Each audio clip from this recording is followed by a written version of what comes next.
And as usual,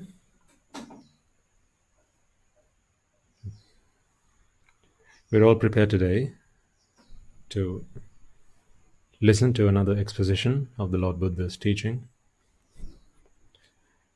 Before we commence today's sermon, let us take a moment to reflect on how extremely fortunate we are to be students of the Great Master, to be his disciples, to consider him our teacher, to walk the path that he has shown us,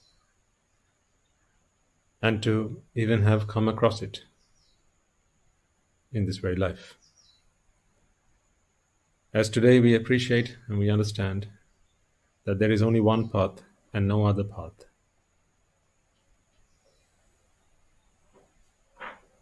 That helps all sentient beings to free themselves from suffering and achieve ultimate bliss. Today, you and I, all of us, we are so fortunate to have embarked on this path, on this journey towards that destination. Reflecting on our good fortune and reflecting on the greatness, the profoundness of the Dhamma and its teacher, the Lord Buddha, let us all be upstanding to recite these stanzas that were once uttered by a disciple of his, just like we are today. Back then,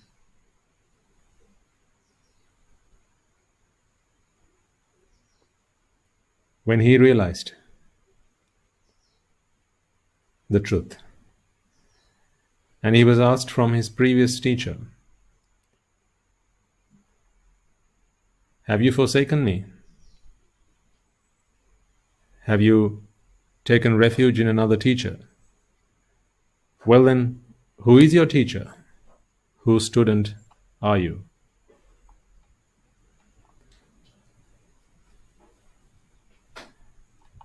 Let us recite them now and answer that very question as Upali the householder once did.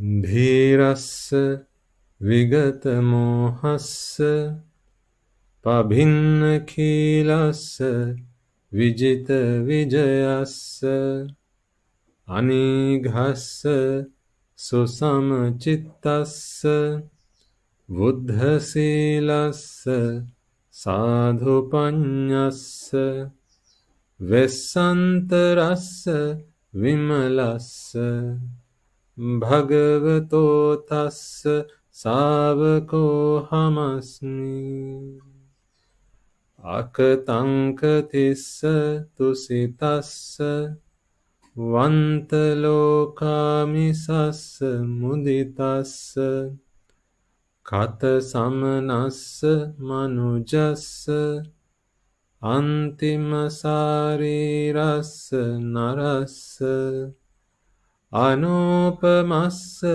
virajassa bhagavato tassa savako hamasmi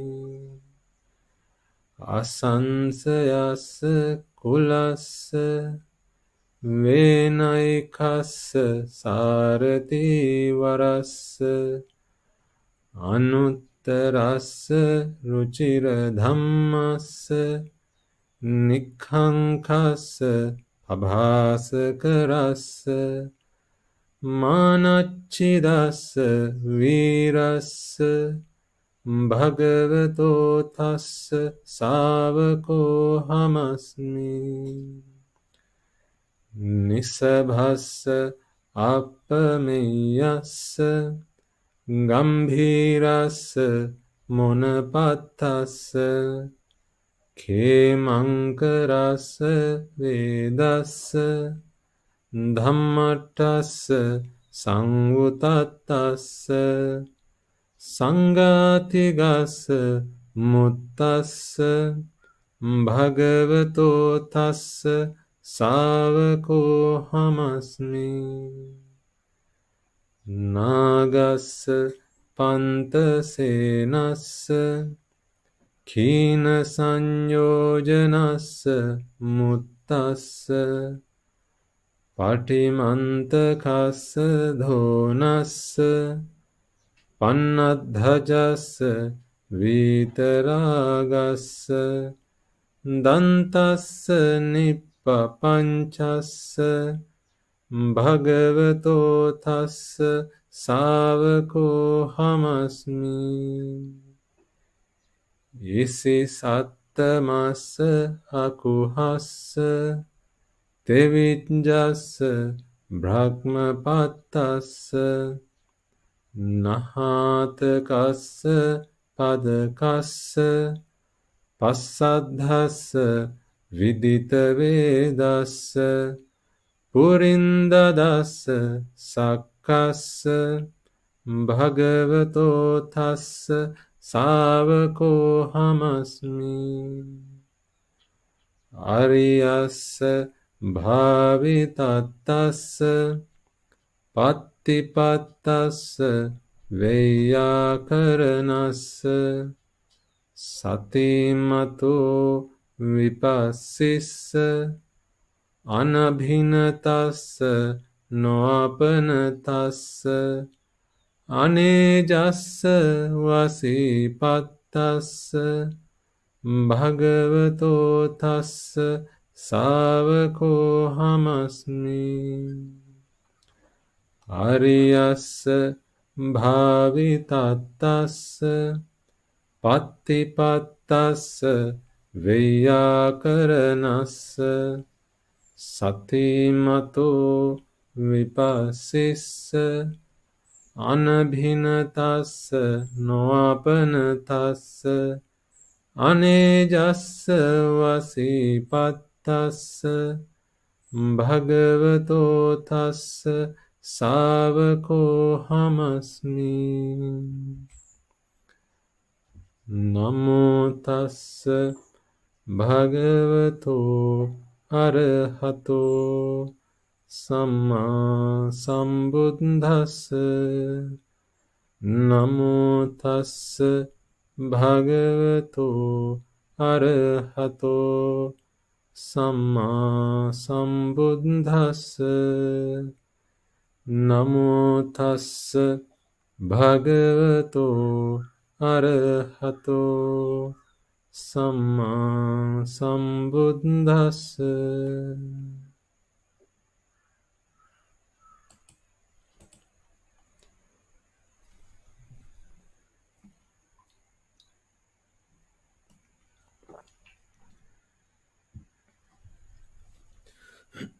Okay. And now to take refuge in the Noble Triple Gem and observe the precepts. Please repeat all together and after me. Buddhaṃ saraṇaṃ gacchāmi Dhammaṃ saraṇaṃ gacchāmi Saṅghaṃ saraṇaṃ gacchāmi Dutiyampi buddhaṃ saraṇaṃ gacchāmi Dutiyampi dhammaṃ saraṇaṃ gacchāmi Dutiyampi saṅghaṃ saraṇaṃ gacchāmi Tatiyampi buddhaṃ saraṇaṃ gacchāmi Tatiyampi dhammaṃ saraṇaṃ gacchāmi Tatiyampi saṅghaṃ saraṇaṃ gacchāmi Saranagamaṇaṃ sampunnaṃ Pānātipātā veramani sikkhapadang samādhiyāmi Adinadana veramani sikkhapadang samadhiyami. Kamesu miccachara veramani sikkhapadang samadhiyami. Musavada veramani sikkhapadang samadhiyami.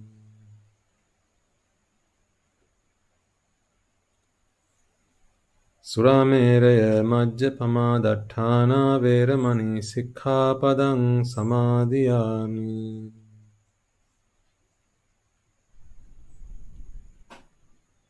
Tisaranena saddhim panchasilang dhammang sadhukang surakkitang katva apamadena sampadeta. Okay, you may all now be seated.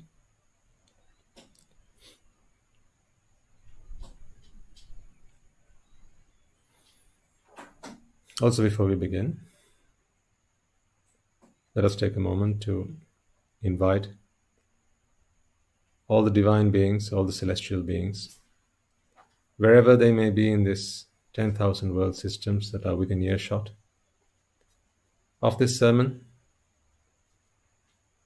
all sentient beings who are today seeking refuge, seeking the path, seeking liberation, and are lost and destitute without the guidance of the Buddha, without the instruction that is the Dhamma, and without one to follow, one to have as a role model, that is a Sangha. Let us invite them to join us, to witness this meritorious deed. As among them may be those who are lacking in merits, and as a result of that, today they are born into the woeful plains.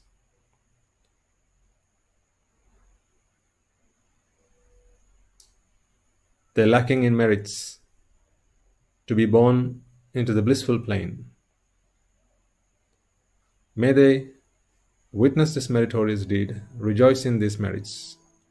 May these merits help them to free themselves from the woeful planes and be born in the blissful plane.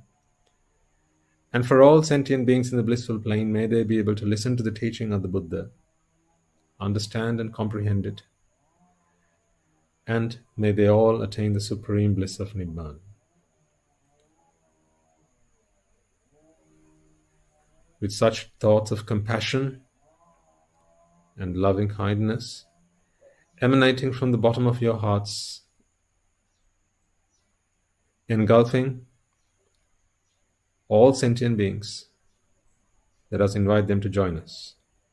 Let us invite them to be with us, witness this deed, meritorious deed, listen to the sermons, and attain the supreme bliss of Nibbana. Samanta Chakravalesu Atra Gachantu Devata Saddhammang Munirajasa Sunantu Saggamokkadam Dhamma Savana Kalo Ayang Bhadanta Dhamma Savana Kalo Ayang Bhadanta Dhamma Savana Kalo Ayang Bhadanta.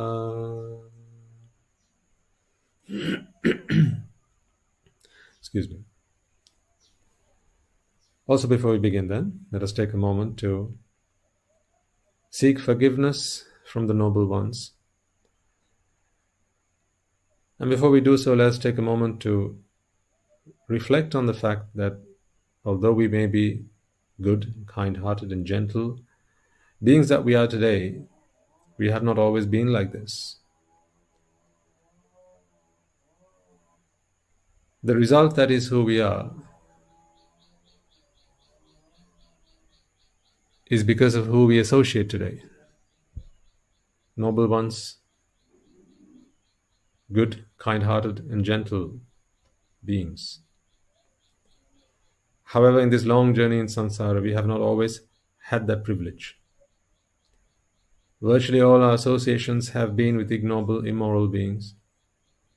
Association which defiled our minds with desire, aversion, and delusion, and having been blinded in ignorance and attachment, countless times we would have offended, insulted, reviled, desecrated the noble ones.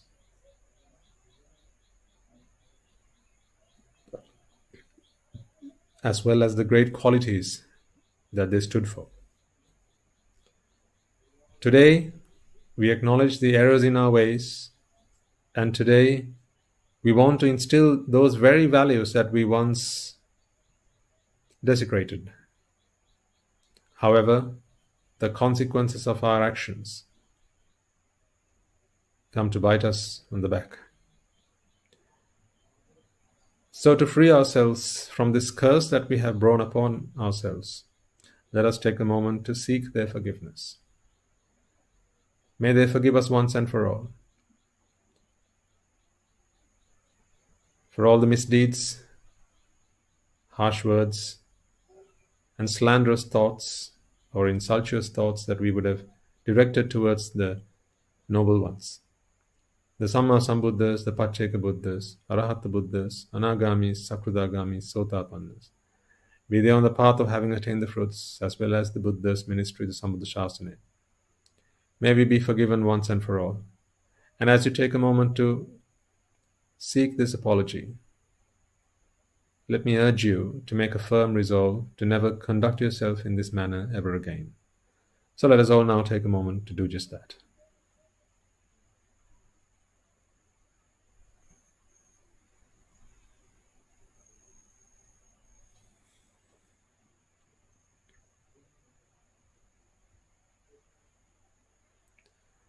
And finally, let us all make a firm resolve, and may through the course of this sermon,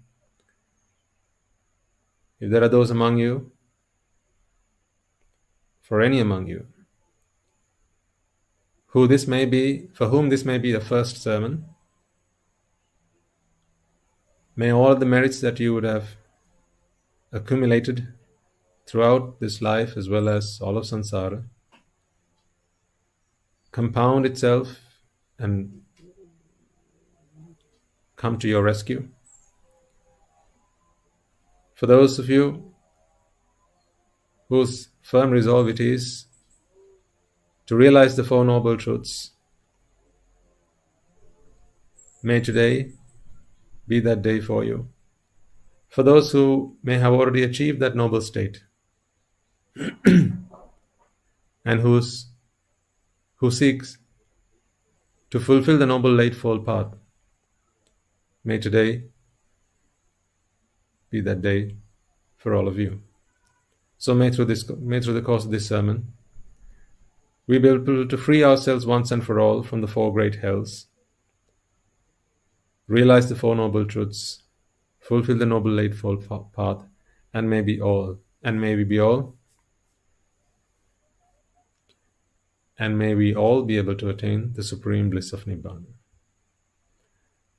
With that resolve in mind, I invite you all to prepare yourselves now to listen to this sermon.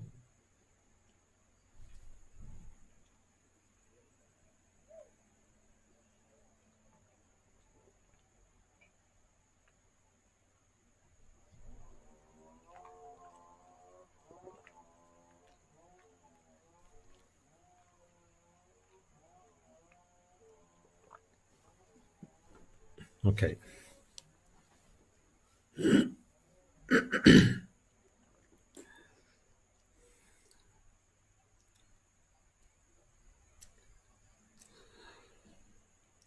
You will most certainly be oblivious to this, unless, of course, you also tune into our Sinhala, our regular Sinhala sermons, that I'm in a different venue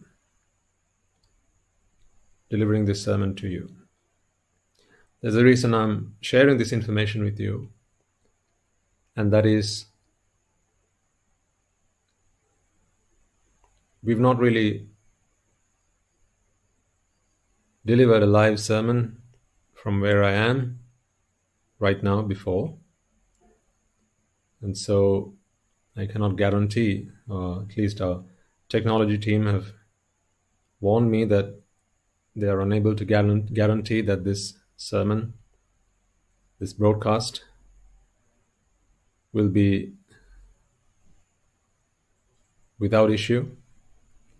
So sometimes you may experience some disturbances.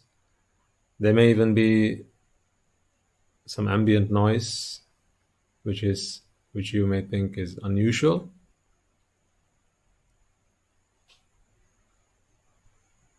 And the transmission may get interrupted midstream. We will do our level best to avoid as much of that as possible.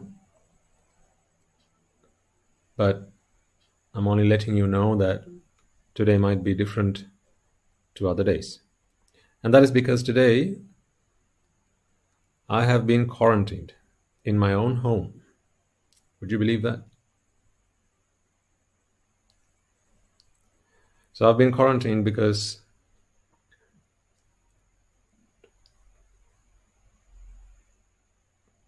last week we didn't have a sermon, or at least not a live sermon. And that was because last week I had the good opportunity to attend the higher ordination ceremony of a number of our monks at the monastery. And for that I had to go to Dambulla, the ancient and sacred city of Dambulla. All of that went very well. So today we have 12 additional high ordained monks at our monastery.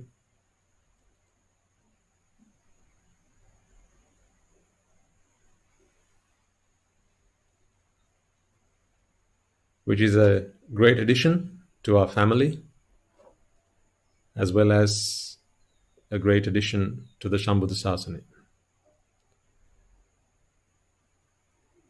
I'm sure you will join me in rejoicing in this fact.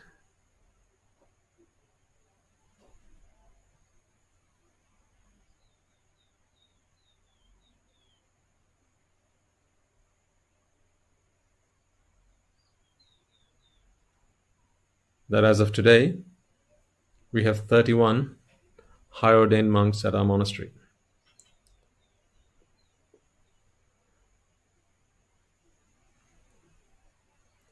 Which is truly a great honor and privilege that all of us, and by all of us I mean all of us, who included? Of course, you should know the answer to that question by now. I shall not state the obvious. So it's a great honor and privilege for all of us, because it is, of course, a high ordained monk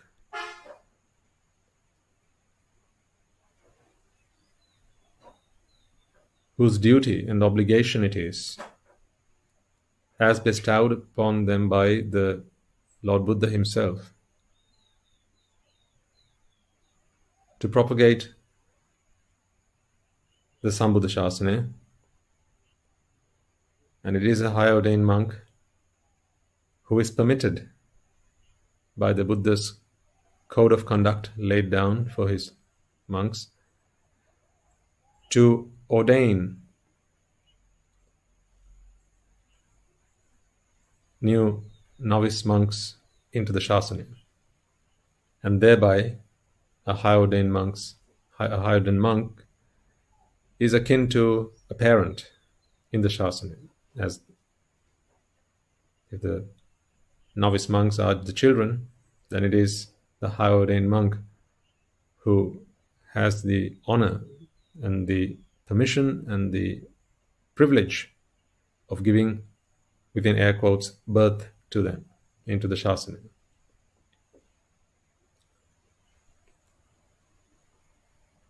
So that is a great addition to our family and something that we very humbly take pride in. So what's all that got to do with where I'm doing the sermon today? Well, I'll keep it very brief. But at our monastery, we give great value to each and every life, particularly to those that walk through our gates, looking for salvation, looking for freedom, looking for liberation, as it is not an easy person. It is not any old person that feels they must dedicate and commit their lives to this cause. It is no ordinary person. It is an extraordinary person indeed, who feels they ought to dedicate their lives to the cause of Nibbana. And therefore, they are very few and far between. Perhaps the most rare commodity, one of the rarest of things that you would come across in your life. Someone who wants to dedicate their life to the cause of Nibbana. This, the Buddha confirmed in his own words. It is not everyone who will want to make this sort of commitment, because it takes a huge amount of courage, conviction, determination, ambition, resolve, energy to fight obstacles and challenges along the way, and really a great amount of wisdom. It is no easy task to leave behind one's parents, siblings, sometimes spouses, and most of all children, to renounce all that and go forth. It is no easy task. Because from someone who used to have it all, you go to someone who has none. It may be later on that they realize that it is one who has none that has it all.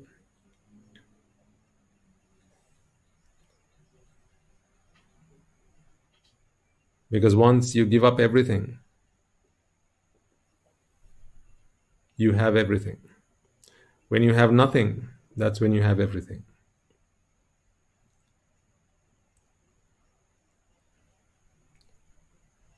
It may be that it takes a while for one to understand that.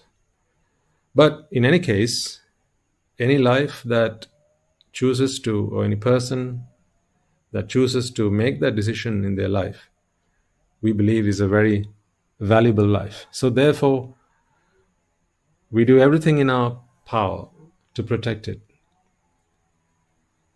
You will know, when we were informed of the COVID-19 pandemic, we had to make the difficult but then timely decision to self-quarantine ourselves, as in the entire monastery.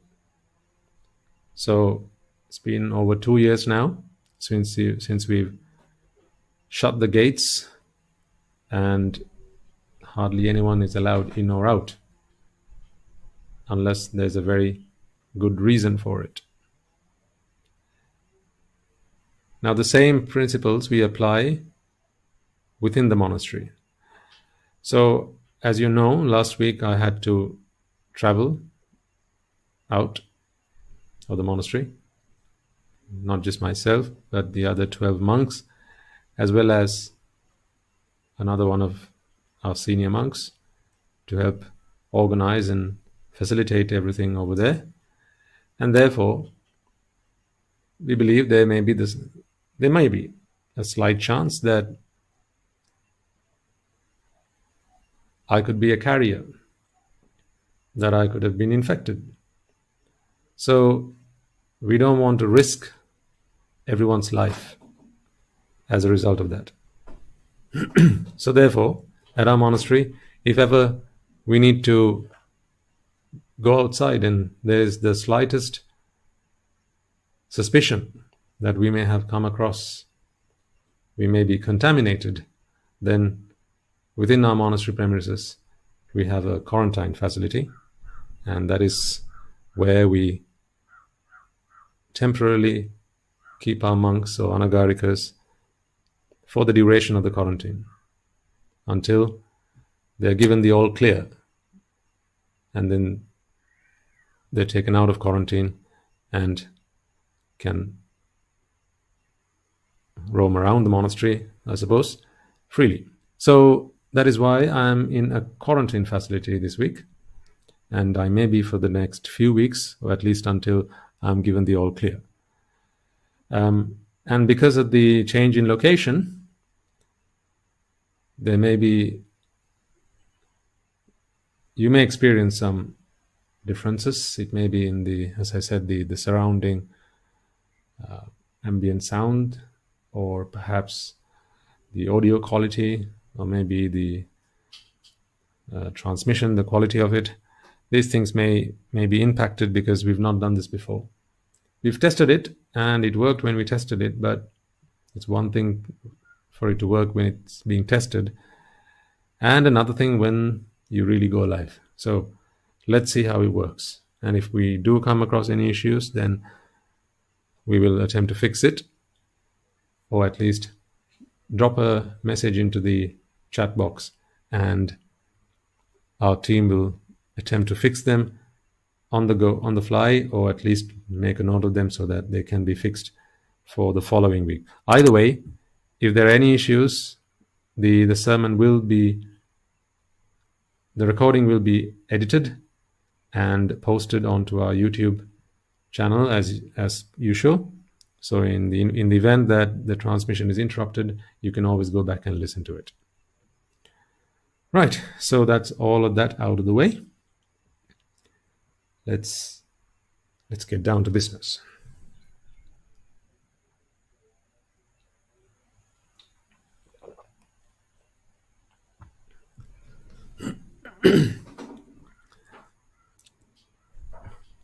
So today, I thought we ought to revisit a few things that we left behind, left lingering, and I think we are a few weeks overdue on one or two, at least I am, on one or two promises that I made. So today I'm going to bring up the whiteboard and continue on a thread that we paused on a while ago. We were talking about insanity, if you recall. We were talking about how the mind creates an illusion. We were talking about sensuality. So these were some of the key words. I'm throwing them out there so that it helps juggle your memory. I think it all started with the discussion of time and what time is, whether it's a friend or foe, whether time is real or an illusion. You should remember. I'm sure you'll recall this. Now, all of that was a means to an end. All of Buddhism, as far as we are concerned, Buddhist philosophy, should be centered around anicca, dukkha, and anatta. No matter which road we take, it should all end there, because that is where Nibbana starts. There is no other medicine to free the mind of suffering than anicca, dukkha, and anatta. No matter what the meditation object might be, no matter what virtue, or no matter what practice you may be engaged in. If it is Nibbana that you seek, then anicca, dukkha and anatta is what you need.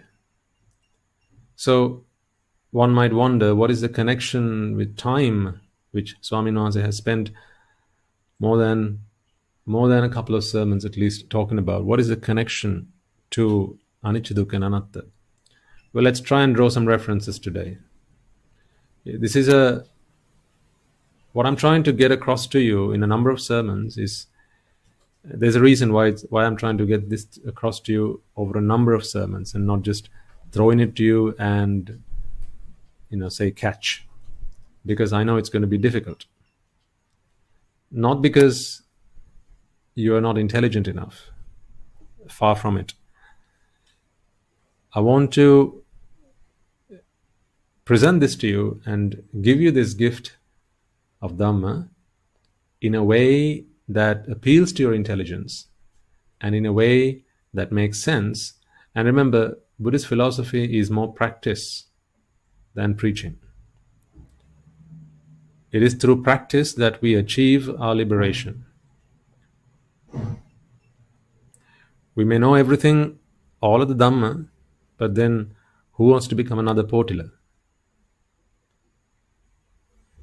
Who's Potila? Potila used to be a monk back in the day of the Buddha,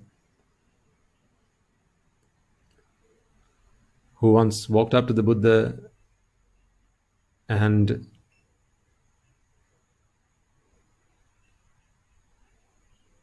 shared with him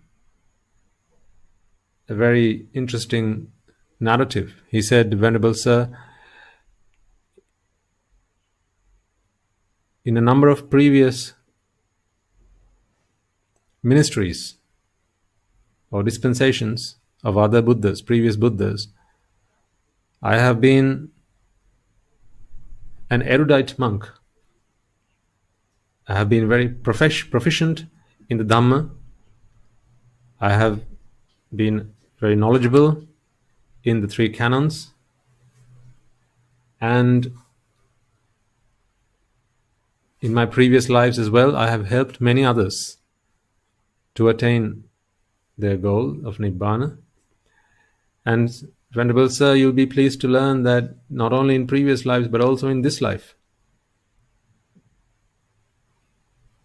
I have become proficient in the 3 canons, in the Tripitaka, and I have studied and I'm knowledgeable in your Dhamma, and I have helped many people who have ordained in your ministry to attain their goal." To which the Buddha remained silent. So the Venerable Potala attempted a few more times to get the Buddha's attention, and on each occasion he failed. Having realized the Buddha was not interested, he was quite disappointed, and at this point he got up and he walked away, thinking to himself, perhaps another day, maybe the Buddha is busy, maybe he's busy in his reflection, so I shall come back later. And the moment he got up and started to walk away, the Buddha responded and he said, "Shameless Potila,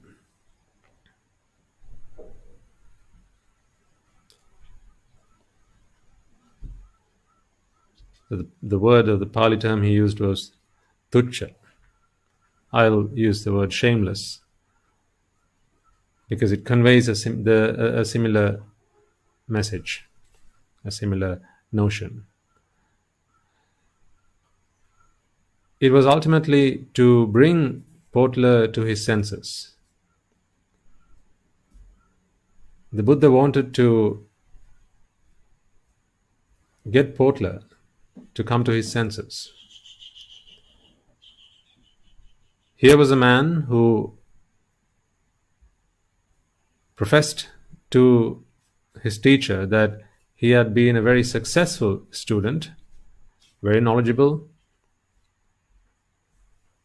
very proficient in his teaching, and he was hoping for praise from his teacher. But unfortunately, the Buddha was not having any of it, because that was not what the Buddhas praise. The Buddhas are not like that. The Buddhas do not praise how knowledgeable one is. Rather, they praise the efforts of someone who applies what little they know and applies that into their practice and achieves their goals. So remember and understand that in this practice of Buddhism, it is not what you know that matters. It is what you do with what you know that matters. Knowing it all and doing nothing with it is the same as not knowing anything at all. Okay? So I understand that, and I'm sure you understand that as well. And this is why my intention is never to fill your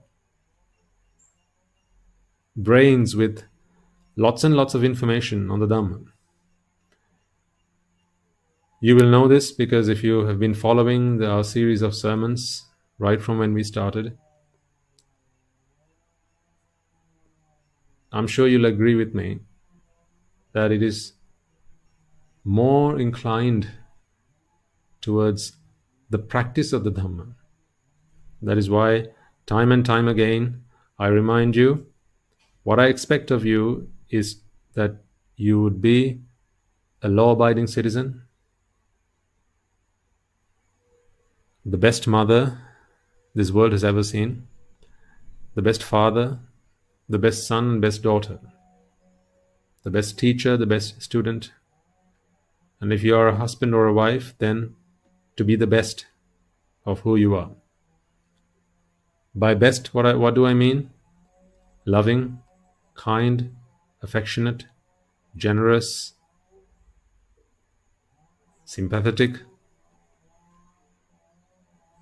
all of these things. It is a pure heart that we are trying to build here, not a big brain. If brain is the knowledge, then heart is the result of application of that knowledge.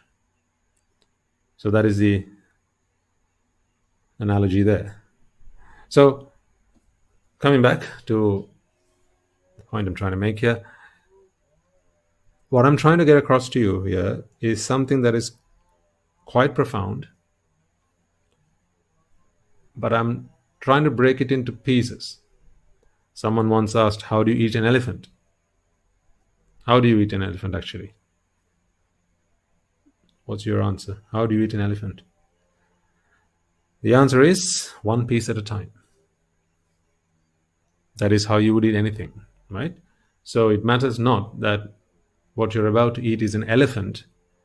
Of course, you can't eat an elephant whole. You have to eat it one piece at a time. So for that, you need to break it down, cut it down, chop it down to bits that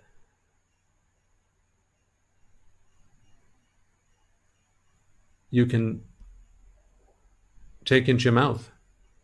And likewise, the premise of what I'm trying to get across to you here is quite profound. So this is why I'm breaking it down into pieces and giving it to you one piece at a time, so that this whole thing makes sense to you. And whatever piece that is given to you, what I expect of you is to reflect on that and to see how you can apply that into your lives on a practical level.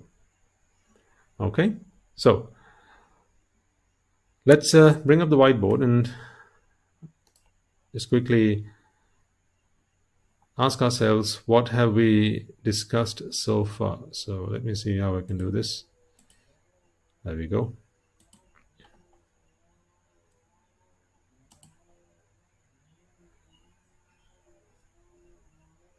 Yes, that's just fine.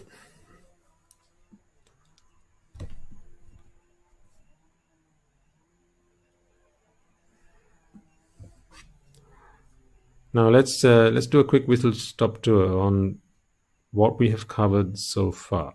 Right. So you'll recall we discussed time.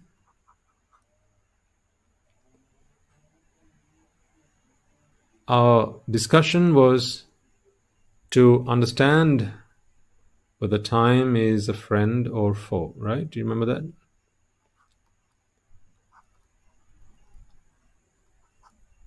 So this is the question we asked.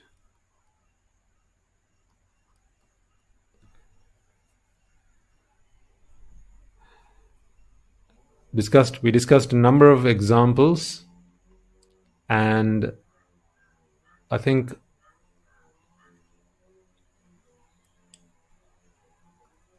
you'll agree we came to the conclusion that it is difficult to really say whether time is friend or foe. And that is because time can be both at the same time, can't it? I'll just bring back one simple example. Remember there was, what was her name? Mrs. Richardson? I think so. So there's a Mrs. Richardson who was met by the family doctor, who's just come back from examining her father, who's an elderly chap. And the doctor explains to Mrs. Richardson, who's the daughter of this elderly gentleman, that the father's been diagnosed with terminal cancer or some kind of terminal disease, and it is possible to heal him. And to heal him, they need to continue this course of a treatment, a therapy course for a period of years. So let's say that's 10 years. For 10 years, they're going to have to treat him. And so when this number, 10 years, is put forward to this man's daughter, she begins to think to herself, oh, fantastic. What if all we need now is for time to speed up? Because as soon as the 10 years have lapsed, then my father should be cured. However, what the doctor also says is, your father is now old, and the older he gets, the more difficult it is to administer this treatment. So therefore, let's say he's 70 now, we'll be treating him until he's 80. But the older he gets, the less responsive he's going to be to this medication or to the treatment. Now, what does the daughter want? Time to speed up or time to slow down? Because if time were to speed up, then great, because as soon as the 10 years have lapsed, the father should be well. However, time also takes this father, makes his father grow older, because after all, growing old is the lapse of time, right? So in 10 years' time,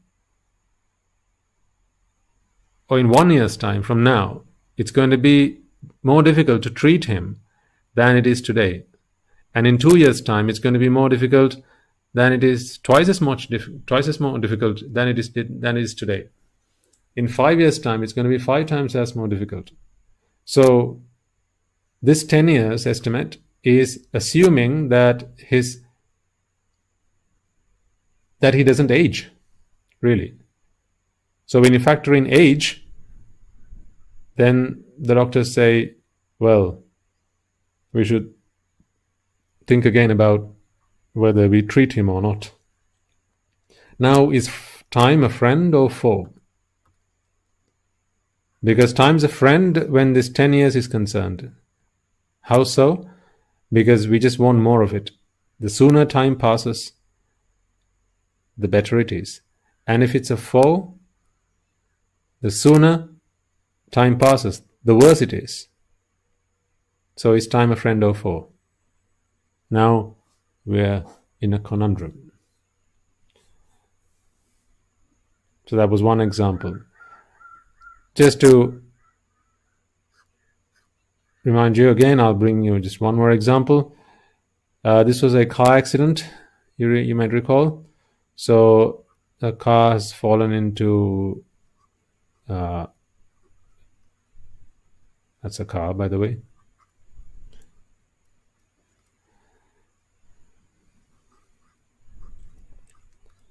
Let's say it's fallen into a pit somewhere, and there's the car is on fire,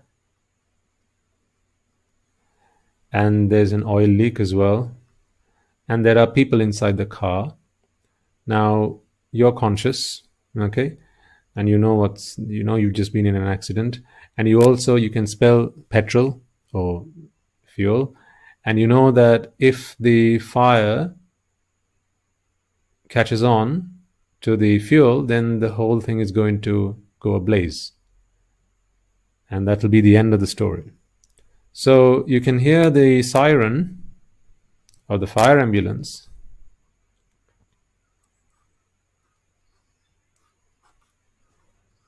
That's the fire ambulance. No, seriously, it is. I don't know what these things are. I assume they have them on a fire ambulance. Okay, so that's a fire ambulance. It's a fire ambulance nose. And so you can hear the siren, the fire ambulance. Now, it's only a matter of time before the fire ambulance gets to you, and they get you out of the car or perform some sort of rescue miracle, okay, and save your life. So you want time to go faster, don't you? The faster time goes, the faster these people will get you and save you. At the same time, the fire is slowly catching on, and it's going to eventually get to the fuel tank, at which point no fire ambulance is going to be able to save you, because the whole thing is just going to explode. So in which case you want time to slow down, because if time were to speed up, then this misfortunate event is going to happen sooner, right? So do you want time to go faster, or do you want time to go slower? In other words, if you want it to go faster, as in you want more of it to come to you, then is it your friend? Or do you not want it to come to you, then is it your foe? Is it friend or is it foe? Again, we have hit a dilemma.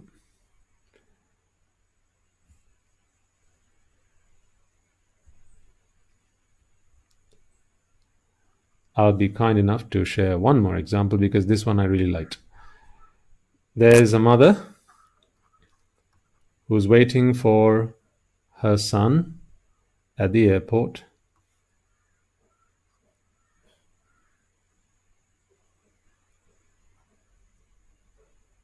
Actually, that's not bad for a plane. So she's waiting for her son at the airport. That's a towel. And she knows her son. Of course, she knows her son. Her son rang her, let's say. So she's before he left wherever the son is coming from, he has informed her mother, I'll be with you in 2 weeks. In 2 weeks' time, we'll meet each other again after a long period of waiting. So he's been away for about, let's say, 5 years. And after 5 years, he's going to come and be with his mother for 2 weeks. Okay? And the son also says, but unfortunately, Mom, after 2 weeks, I will have to go back. I will have to return because, well, there are things to do, people to meet, right? And life has to go on. So I've only got myself a 2-week holiday, and that is the time I'm going to come and spend with you. Now, I'm asking you the question again. Time. Is time her friend or is it her foe? What is time going to do to this mother? You see, she's now going to have to wait. Let's say that once the call, so the son says, I'm going to be there in 3 days' time. So I'll be with you in 3 days' time, and I'm going to be with you for 2 weeks. Okay? So 3 days from today, she's going to meet her son. Fair enough? She gets a call today. The son has booked the flights and everything, and he's saying, 3 days from today, I'll be with you. So 3 days. What is keeping her son away from her? If you talk in terms of time, what's keeping this mother's son away from her? Well, it's 3 days, isn't it? 3 days is what is keeping her son away from her. This is the mother. Okay? And what does she want now for these 3 days to happen? What does she want? What does she want to happen with these 3 days? She wants it to go faster, doesn't she? Because as soon as these 3 days have lapsed, then she knows she'll be reunited with her son. Okay, so let's fast forward 3 days and bring to the present day, and she's with her son. So they hug and they embrace and they kiss each other, and it's a very emotional, tear-dropping moment. Okay, and so 3 days have passed, and now she's with her son. Unfortunately, the end of 3 days is also the start of what? So the second these 3 days count down to 0, right? So you have 3 days, 2 days, 1 day, 23 hours, 1 day 22 hours, 1 day 21 hours, right? And so on. 1 day 1 hour. And then you go down to 24 hours, or rather 23 hours, 22 hours, 21 hours, and then 20 hours, 5, 4, 3, 2, 1 hour, right? And ultimately you're going to come down to 0, as in that's when 3 days have lapsed and now she's with her son. But this 0, while it is the end of 3 days, it is also the start of what? It is the start of 2 weeks, isn't it? So from this 0, what does she count now? 1, 2, 3, and so on. What is this? Time counting up to 2 weeks, because 2 weeks is how long her son can be with her. At the end of 2 weeks, what's going to happen?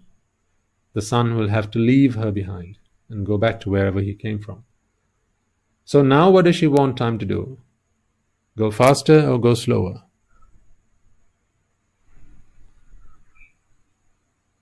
Now she wants time to go slower. But before she wanted time to go faster. So is time a friend or foe? Once again, we've hit a brick wall. It's hard to say. It's almost impossible to say. Really, it's impossible to say because why is it impossible to say? Honestly, why is it impossible to say whether time is friend or foe? Folks, this is impossible because what she wants isn't that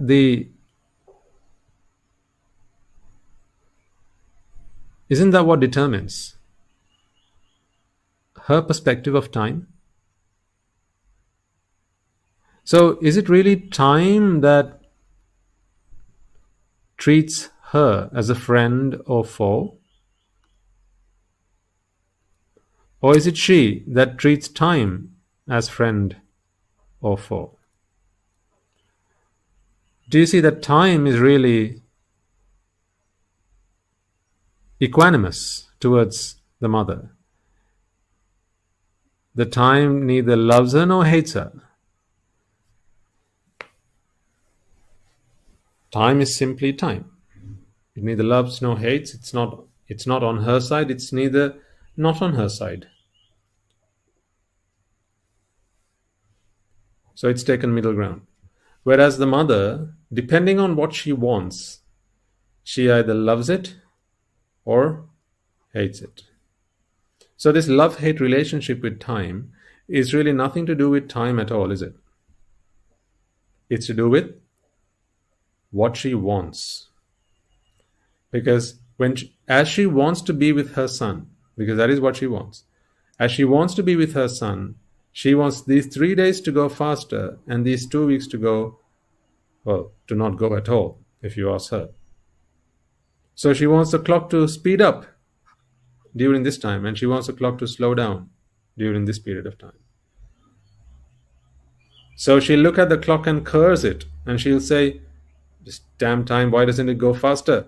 And she'll look at the clock after these 3 days and go, why does this clock go so fast? Can't it slow down a bit? Again, she's cursing time.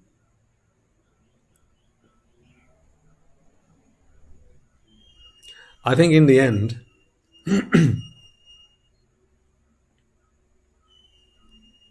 she's never happy with time. She's never really content. She can never come to peace with time. Because she's always got different expectations of time. It's like, imagine living with someone, and no matter what you do, they're not happy with it. Any of you have that experience? I'm sure you don't. That's with a tinge of sarcasm. What is the truth, though? There are some people who we come across in our lives, no matter what we do, they're never happy with us. They're never satisfied. So whether you go fast or you go slow, they'll always have something to complain about. They'll want the opposite.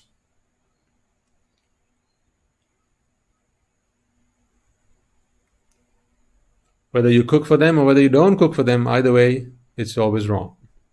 Isn't it? Whether you clean the house or you don't clean the house, it's still wrong. Whether you talk to them, you don't talk to them, whether you smile at them or you don't smile at them, you're always wrong. And then you're going to have to come to a point at which point you realize, really, this is not a problem with me, this is a problem with the other person. Nothing I do is going to make this person happy, because no matter what I do, their expectations keep changing. And so what they want today is not what they want tomorrow. Therefore, at this rate, I'm going to have to keep changing every day.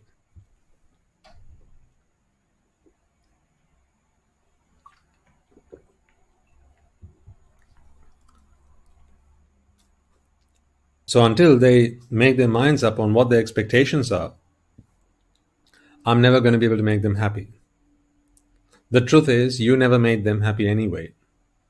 Because honestly, you can't make anyone else happy.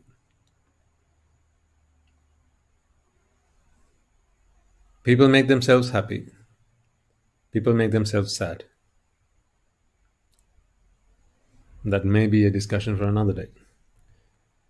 Now, so time, we know, is equanimous to this person, and anyone for that matter.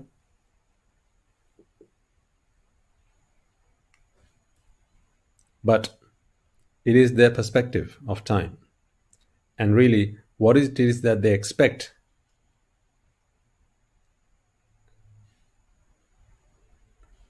that determines their outlook on time.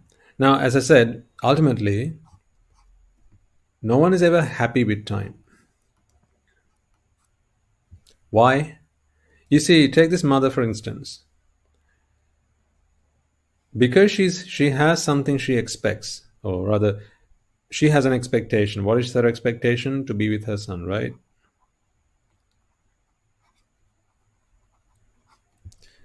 This is what she wants.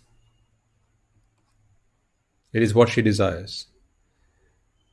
Because she wants to be with her son, when she's away from her son, she's in grief. She's in grief. Why? Well, because she wants to be with her son, and she's not with her son, therefore she's grieving. Oh, how I wish my son were with me, or was with me. And when she's with her son, now what happens? You could say, well, she's going to be happy. True, I don't deny. But is she also not in fear? Why? Because she's fearful that something or someone might take her son away from her. And if nothing else will, what will? That's right, time will. If nothing else will take her son away from her, time will take her son away from her. So therefore, even when she's with her son, she's going to be in fear. So you see, whenever she wants her son, she'll either be in grief or she'll be in fear. My question is, when is the time for her to be happy?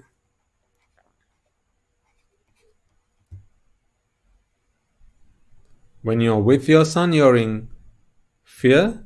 When you're without your son, you're in grief. So what's the time when you are going to be happy?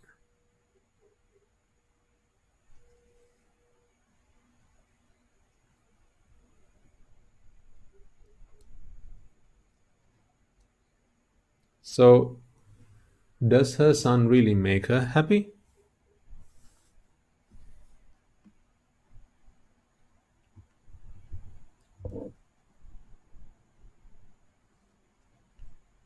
Interesting to think about this, isn't it? Not something we've never discussed in the past, but this is all good and useful stuff, because these are our basics, these are our fundamentals. This is where we should spend over 80% of our time. Understanding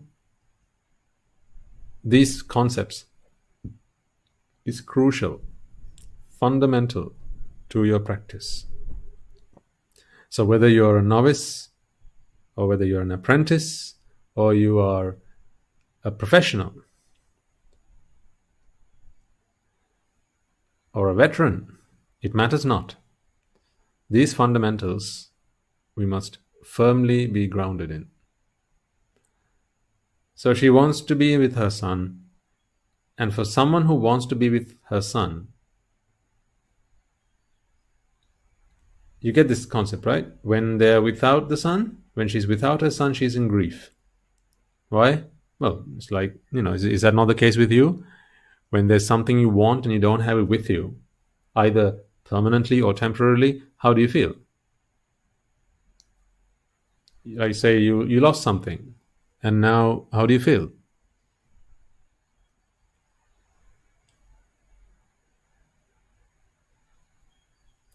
You could lose something temporarily, you could lose something forever.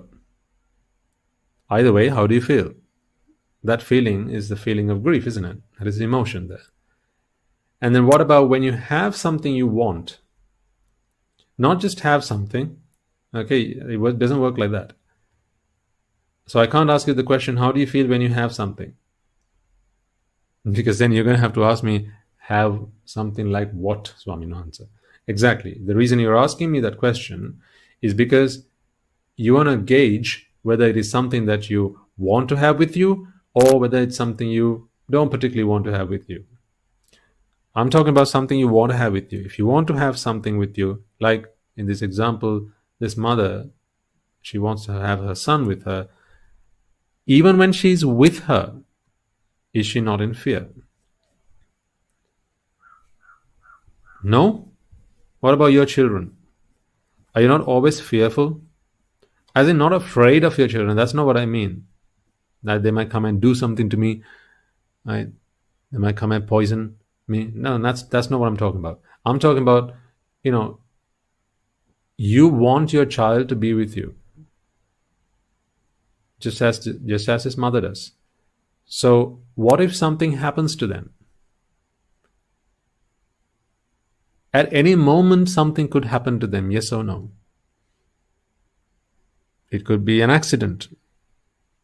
It could be an illness, a disease, an infection.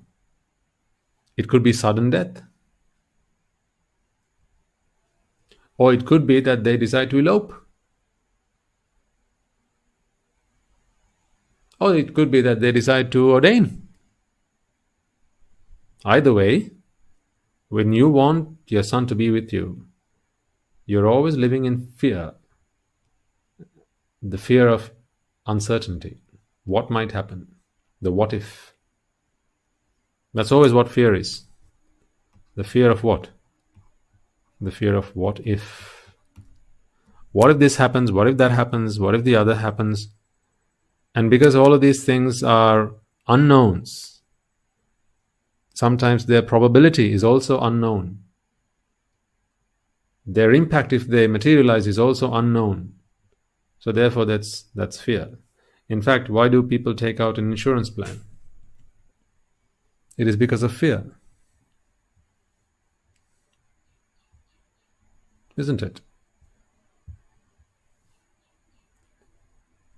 Because once you take out an insurance plan, now you don't need to be afraid of what might happen if it happens.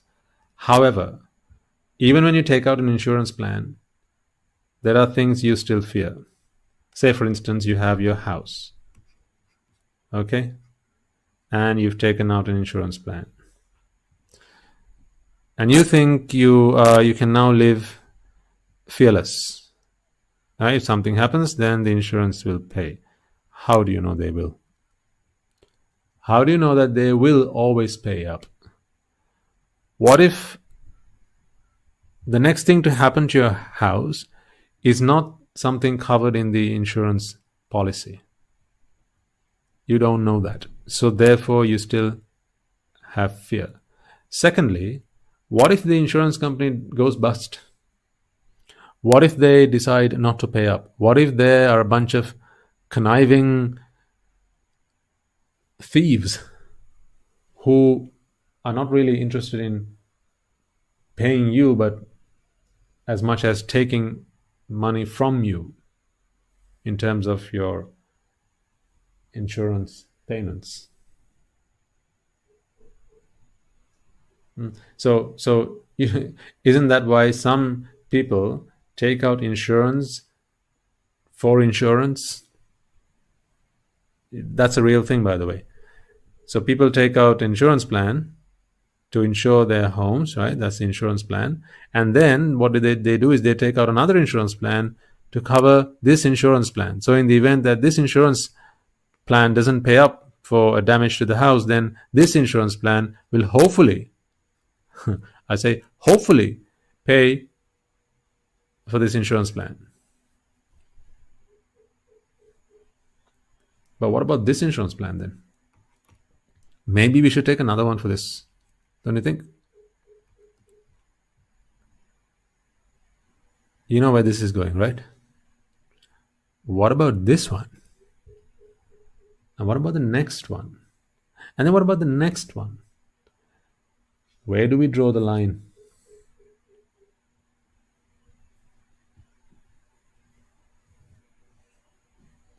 Seriously, where do we draw the line? Where do we draw the line and say, right, that's it, from now on I have absolutely no fear, I'm fearless?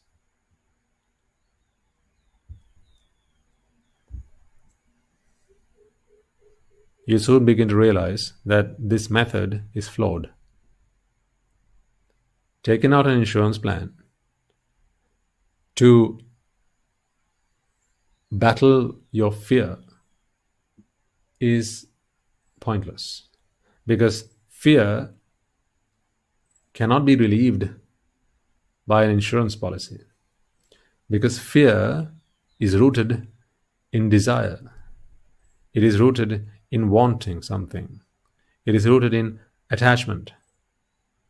Therefore, for as long as you're attached to something, whatever that thing might be, for as long as you want it to be in a certain state, for as long as you want it to be in a certain condition, then for as long as that want lingers in your heart, in your mind, then fear will always be with you.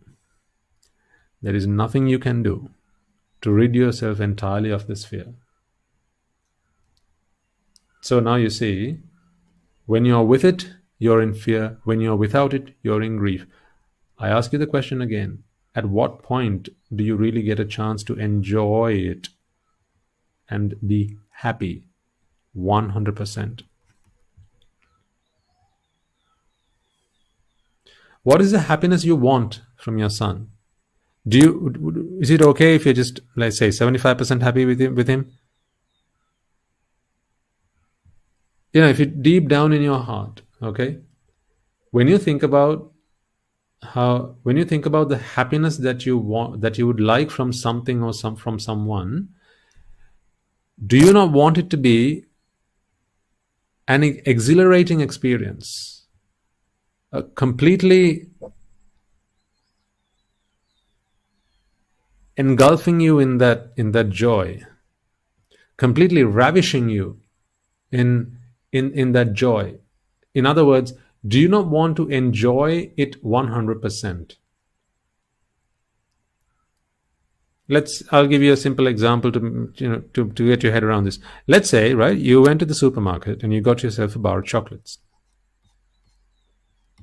I'm still learning to draw bars of chocolate, as you can see. Okay, so you get yourself a bar of chocolate, and on the packet it says, if you consume this within the next 10 days, you can enjoy this chocolate to its fullest. So maximum pleasure within the next 10 days, because it's going to be fresh. And this is not a made-up thing. I mean, you have it all the time on various types of food and packaging, right? It says on the packaging, it would say something like, for best taste, or what do you call it? It's been a while since I saw something like that. I don't usually get my things in packets these days. They come in a black bowl. That's called my arms bowl. So I don't know what they come out of. Hence, I can't remember the last time I actually read a packet, or even checked an expiry date. It says for best.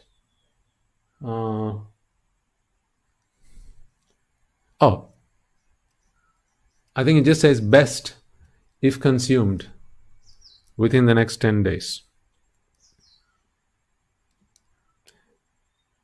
So it's going to be fresh within the next 10 days. That's not to say you should throw it away after 10 days. You can still have it, but it's not going to be at its best, right? So now when you bring this home, and you know then that if you consume it within the next 10 days, you can enjoy this 100%, because it's going to have a full taste, right? And the whole experience is just going to be so fresh and so fulfilling. However, if you pass the 10 days, it's going to drop down to 60%. If you imagine it's the taste that we are talking about here, after 10 days, it's not going to be as fresh, and therefore you're not going to be able to experience the full 100%. So say there's some sort of chemical reaction that happens in here, and when it's exposed to air, there's some oxidation that happens, or some kind of chemical reaction, and therefore the chemicals in there that are responsible for giving you the full taste, they react with gases, or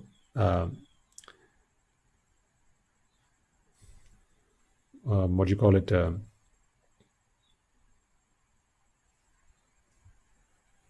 Humidity in the air, and it drops down to 60%. Now, my question to you is, if you are given this information, when would you rather have this chocolate? I mean, 10 days and 10 days plus. Is it completely irrelevant to you, this bit of information? 10 days, 10 days plus. I mean, what's the big deal? 100%, 60%, no big deal. Is that how you'd feel? Or would you do everything in your power to actually have this within the 10 days? You would, won't you? You would want to have this within the 10 days to experience that full pleasure. Now, why am I talking about this? Because this is to grasp your head around the idea that I was trying to convey here. Whenever there's the opportunity, we want to experience anything 100%. And by 100%, what that means to us is 100% satisfaction, 100% pleasure with zero pain, zero dissatisfaction, zero disappointment, zero suffering. So really all we're after is just to be happy. Pure happiness. That is what we're all after. That is why you will make sure to consume that bar of chocolate in 10 days. Within the 10 days. Now, let's go back to this mother with her son. How much does she want to experience the joy, the pleasure that she gets from being with her son, the happiness? Do you think she's going to be happy with 75%? Or do you think she'd want the full 100%? I think both you and I know that she'd want the full 100%. But is there any point in this timeline, right? So 3 days before arrival and 2 weeks from arrival is the time where she looks forward to her son coming down to her, and then 2 weeks is the time that she's going to be with her son, right? So is there any time within this 3 days and 2 weeks where she's going to be 100% happy? Can she be 100% happy? What do you think? You see, these 3 days she's going to be in grief. Well, she's always been in grief, but these 3 days are going to be particularly hard because she's reminded that her son's going to be coming to her, and this is hope, this is expectation. Expectation can breed frustration. You can't say expectation is really a completely positive energy. I can't believe that. Some people say, hope keeps you alive, and expectation, these are all very positive things. Is it okay if for someone who believes in that? Okay, let's say someone says expectation or hope. This is entirely 100% positive energy. Okay? If something is positive, then surely more of that can only be good for you, right? If something's positive, then more of that can only be good for you. But is that the case with expectation? Let's go back to the mother and son. So the son says, Mother, I'm going to be with you in 3 days' time. Okay? So let's say today is, matters not. So in 3 days' time, I'm going to be with you. And so these 3 days, she lives in expectation. And the expectation heightens, doesn't it? So as she nears the 3rd day, she's in hyper expectation mode. Right? Now, what if instead of her son arriving at the airport, she receives a call only for her son to say, Mother, the flight got delayed, so I think it's a stormy weather or something, and I think I'm going to have to spend the night at the airport, so it's not going to be today. I'll probably be down tomorrow. How do you think she's going to feel about that? Is she going to say, hooray, that's great news, my son. Thank you so much for giving me that information. I'm just so thrilled to hear you say that. Is that what she's going to say? Why wouldn't she say that? I mean, if that's another day of expectation that the son has just offered to her on a plate, isn't it? So she's been waiting for 3 days, 3 days worth of expectation, and now she's just her son has just offered her another day of expectation. So if expectation is a purely positive energy, a purely positive thing, then surely one more day of hoping, one more day of expecting is surely a good thing. That can only make her even more positive, even more energetic. Right? So, and then let's imagine, so she also decides to maybe book a hotel and stay by the airport, or maybe she decides to spend the night in the waiting area, and then 24 hours later, her son calls and says, "Mother, I've just been informed the flight has actually been cancelled, so we are having to they're rescheduling us, and the next available flight is actually in 1 week from now." What's the mother going to say this time round? "Oh, my son, I can't believe my luck. Thank you so much. Thank you so much. Is it just 1 week they can push you forward by? Is there any chance you could maybe ask them to push you by 2 weeks? Any chance perhaps you can go and talk to them and arrange something?" Is she going to say something like that? What is going to be her killer right now? This expectation is killing her. She's gritting her teeth, sitting on the edge of her seat, just waiting for confirmation that her son is on that flight to see her. If expectation is a completely positive thing, right? If hope is a completely positive thing, then surely more of that can only be good. But is that so? You know that does not make sense.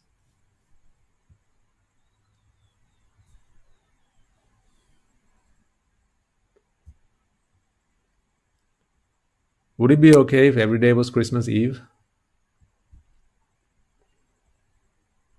Because on Christmas Eve, what do you have?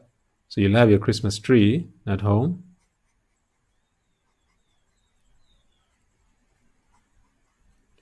And you will have, well, you have prezzies, right?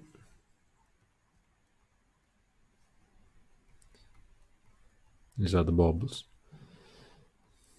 You'll have presents. On Christmas Eve, you get to see these presents. And you know, I just need to wait one more night.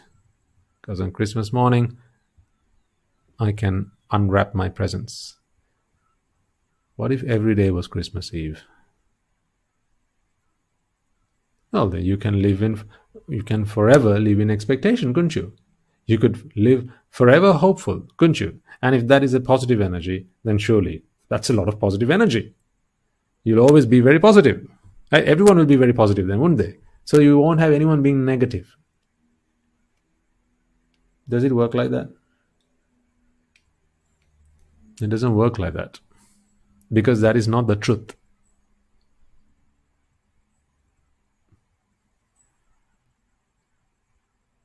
Expectation is another word for vexation. Hope is another word for vexation.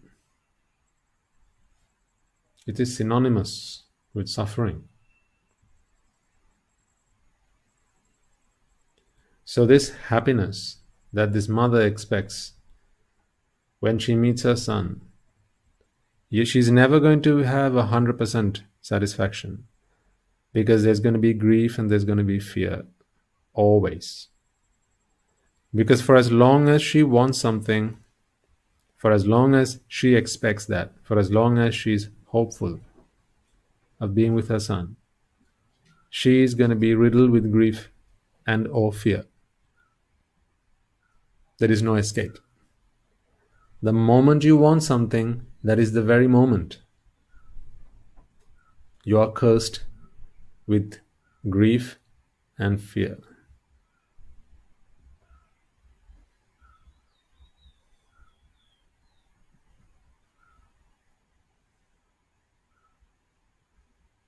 This is the truth. This is the truth. I like the fact that grief starts with a G and fear starts with an F. I think that says a lot when someone says, "This is my new GF," isn't it? Or, "She is my new GF."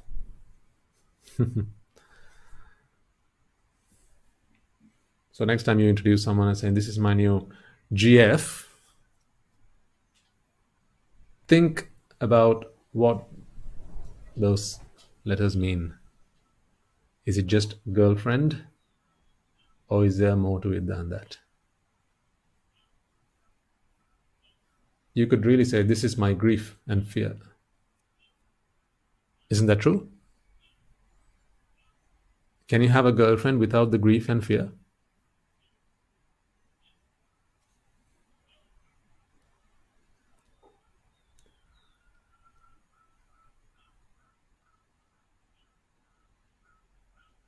I'd like to propose that this satisfaction, this happiness, is the moment that you jump temporarily. It's a very fleeting moment. It's a very tiny, almost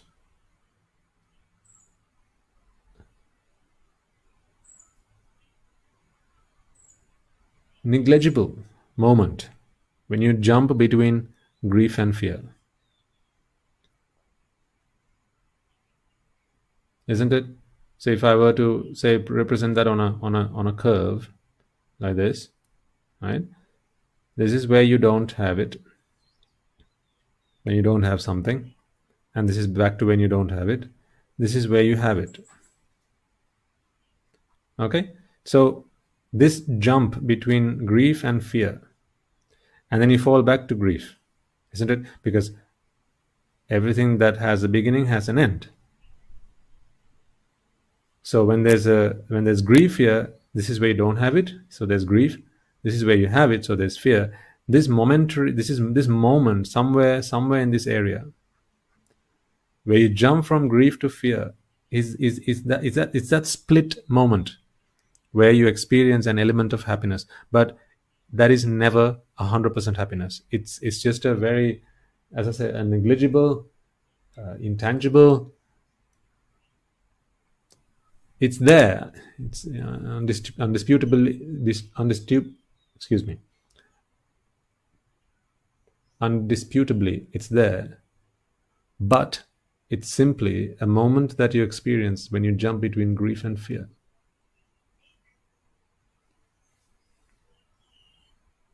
It is the relief from grief as you move into fear.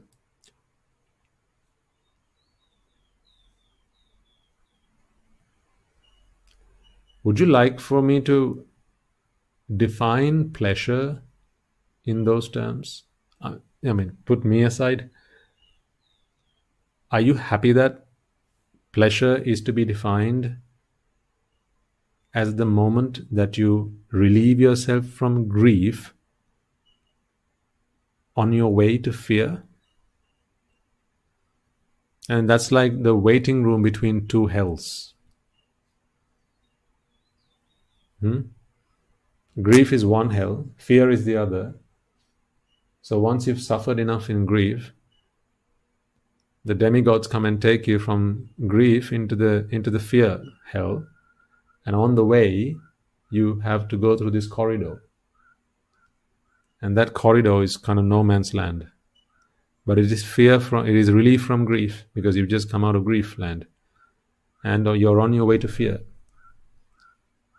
That is what people call pleasure. That is pleasure. Shocking, isn't it? Shocking that an entire world's population and all sentient beings, many countless sentient beings,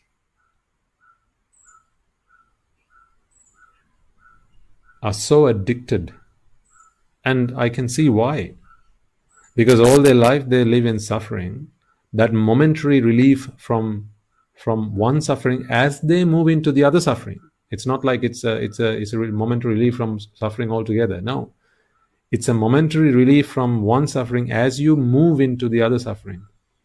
So if you choose not to go into fear, then you don't have this. Then you don't have this momentary relief. You're going to have to accept fear first. I say someone was whipping you with a whip, okay, and then the alternative punishment is beating you with a stick. So as you're being whipped, and someone says, okay, well, if you want, you can tell us and we'll stop whipping you, but then the moment we stop that, we are going to start hitting you with a stick. Would you like that?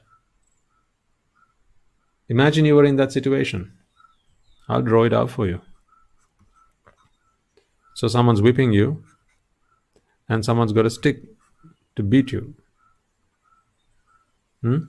So this, you're being whipped, and up next is being beaten with a stick. The pain is too much to handle as you're being whipped. And they propose to you, well, if you want, I can stop whipping you, but for me to stop whipping you, you need to accept being beaten by the stick. Imagine yourself in that situation. And there's going to be a moment where you're neither whipped nor beaten. But to get to that moment, you have to accept what? You have to accept being beaten by the stick. It is only if you accept this alternative punishment will you be allowed relief from this punishment. So it's only in this jump from one punishment that we call grief to fear do you experience this momentary relief that you call pleasure. And this pleasure people are willing to die for.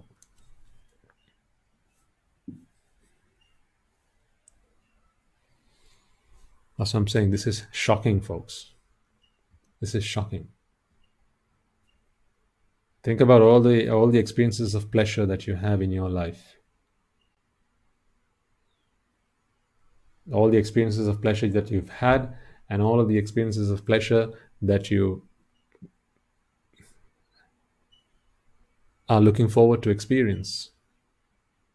You know, that trip you have planned for next month.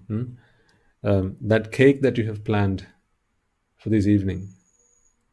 Right? That new those new carpets that you have planned. That new sofa.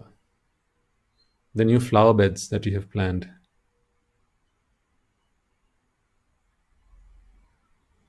That new perfume that you got your eye on.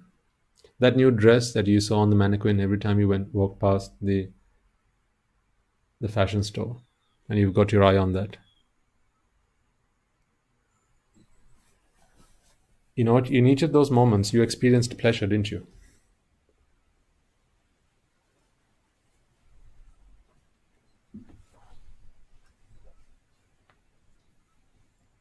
Knowing fully well what pleasure is it not a curse if one does not wish to free themselves from it?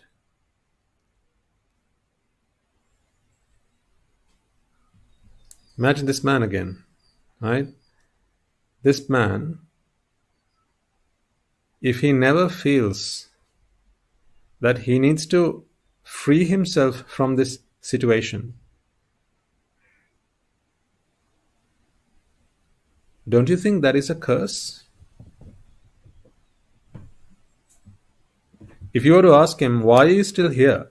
I mean, ask these people, ask these guys, why are you whipping the guy? And they'll say, well, because he's here. And it's like, remember when you were just a kid, right? Especially if you've had siblings. I remember doing this when I was younger. You'd extend your arms either side of you, And so what I used to do is I used to uh, turn around really fast and turn round in circles really fast. And then I have to tell my brother, well, I have no intention of hitting you, but as I turn, if you're going to be there, then that's not my fault. Right? You ever played that game? It's really annoying, isn't it? Yeah. So it's a bit like that, isn't it? What grief is going to say is, well, I really have no intention of whipping the guy. I'm just cracking the whip. What can I do that this guy comes and stands here? And he asks fear, why are you hitting this poor guy? He say, hitting who? No, why are you hitting this poor guy? I'm not hitting anyone. What are you doing then? I'm just moving the stick around. I'm just whacking the stick around, and um, this guy, I mean, he's just coming and standing here. It matters not to me whether he's here or not. I'm just whacking my stick. Who asked him to come and stand here? I didn't ask him to come and stand here. Why is he stood here? Is a question that fear would ask. So then we've got to ask this chap, why are you standing here? You say it's painful when you get whipped, and you say it's really painful when you get hit. So why are you standing here? And imagine if this guy's answer is right. Here's a shocking bit. Imagine if this guy's answer is, oh my God, because somewhere between this whip hitting me and the stick hitting me, I don't know, somewhere between these two events, I feel a moment of pure bliss. I feel a moment of pleasure. I feel a moment of and that is what I'm after. That is why I'm here. Imagine if you heard those words from this guy. What would you say? Looking at him in his eyes, what would you tell him?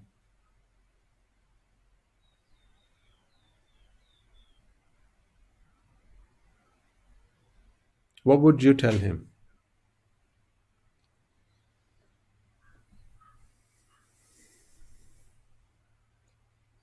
If you have a pen and book to hand, right, piece of paper, write it down. What would you tell him? You understand the situation here, right? The guy's coming and stood here. X marks the spot. And there's grief. He's just cracking the whip. Fear, he's just whacking his stick. At no one in particular. Grief is just cracking their whip. It's not grief's fault, is it? If someone comes and stands here. He's just cracking the whip. And he's just whacking his stick. It's not fear's fault, is it? If someone were to come and stand here. Who asked them to come and stand here? Because if they just walked away, then cracking of this whip and whacking of the stick is not going to hurt anyone. So why is this guy stood here? Who asked him to stand here? Well, the only person we can ask is himself. So let's ask him, why are you standing here? And he says, guess what he says? He says, there's this moment, I don't know when it comes. It's so elusive, but there is that moment that I feel like I'm so happy. I feel an intense sensation of pleasure. And really, what he's talking about is that jump between, is that moment between being cracked by the whip and being whipped or whacked by the stick. It's that moment. What would you tell this guy if that's what he says to you is his reason for standing on the cross?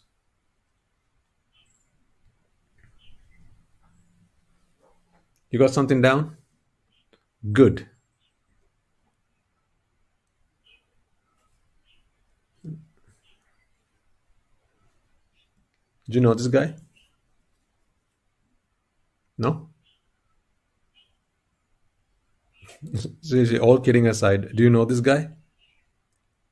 Do you know his name? Sorry, it's not a guy. It's a girl. Oh, all right. Okay. Sorry, my bad. What's her name then? Okay. Well, if you know their name and you know what to tell them, then be my guest.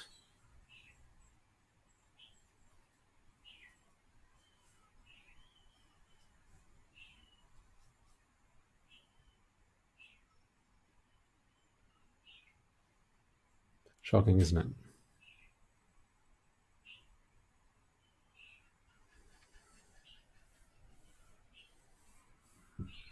Shocking.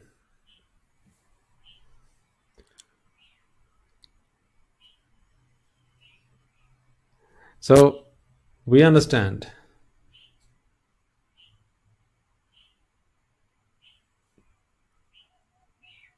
that for as long as this person wants this pleasure, has his eye on this pleasure, for as long as he yearns this pleasure, is he going to walk away from this place? Is this not pleasure? Of course it's pleasure. Is there no such thing as pleasure? I mean, that's a really good question to ask and answer for ourselves. Is there no such thing as pleasure? Some people claim there's no such thing as pleasure. That's not what the Buddha said, though. The Buddha said, of course, there is pleasure, and that is the very reason why people are stuck in this samsara, this samsaric journey, without any hope.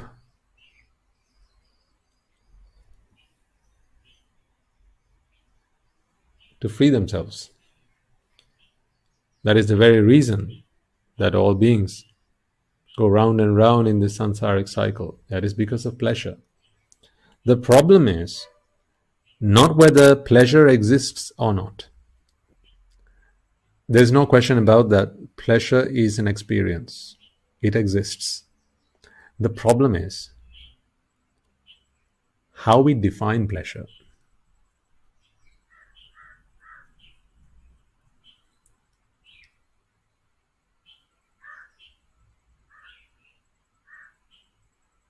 How we define pleasure is the problem. This guy, when we ask him why are you here, he just says, because I feel that moment of pleasure. I don't know where it comes from. It just feels so good. Do you realize? Does he realize where this pleasure comes from? He doesn't know that it is a momentary experience of jumping from grief to fear. It is that corridor between grief and fear. He doesn't know that. The day he realizes that this pleasure was nothing that came to him from the outside, it was not an external experience that just came flooding towards him to bring him an immense sense of happiness, right? It was simply a part of the process between relief from grief and shifting into fear. If he were to realize that one day, now what would happen to pleasure? If he realizes that one day, folks, he's going to see the truth about fear, about pleasure, sorry. He's going to realize the truth. That is not to say that the moment he realizes this, he's going to walk away from here. But because this experience of pleasure, it's very real. The experience is very real, and it is quite addictive. And the experience of pleasure is, well, it's quite pleasurable. I mean, when you're in grief and in fear, for as long as these two things haunt you, even a momentary relief from one of these two things is bliss, it's heaven, right?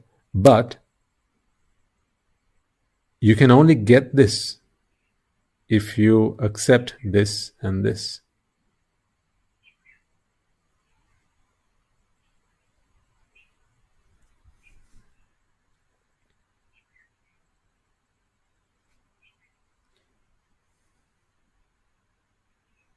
You can only have pleasure if you accept grief and fear into your lives. You have to welcome grief and fear. Imagine someone's knocking on your door. You walk up to your door, right? And you open it, and who's there? It's pleasure. You say, "Oh, pleasure, I've been waiting for you. Please come in." And as pleasure walks in his two hands, he's holding two other people.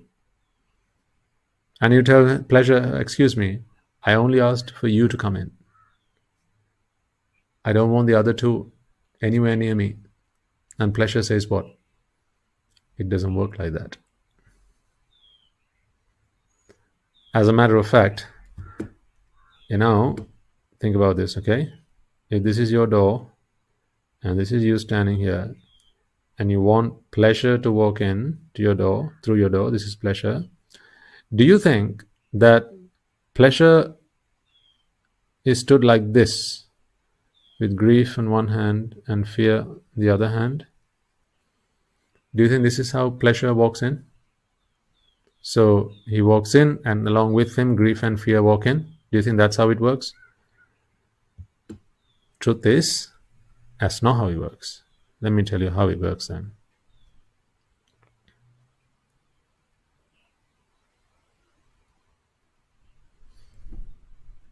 The really intelligent ones among you will have already figured out what I'm about to say. You thought grief and fear were on either side of pleasure back there? No, it doesn't work like that. They're really here.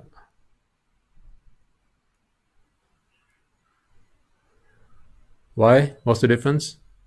Haha. The difference is they've got to walk in first.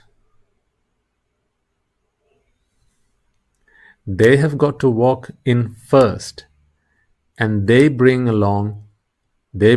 pleasure along with them. It's not that pleasure comes in first and brings grief and fear along with them. So the first people to set foot into your house would be who? Is it pleasure? No. It's going to be grief and fear. If you let them in, then pleasure may also walk in. So for pleasure to be permitted, the first thing pleasure will check once he's at the door, right up at the door. The first thing pleasure will check is, have grief and fear walked in yet? Is the question pleasure is going to ask.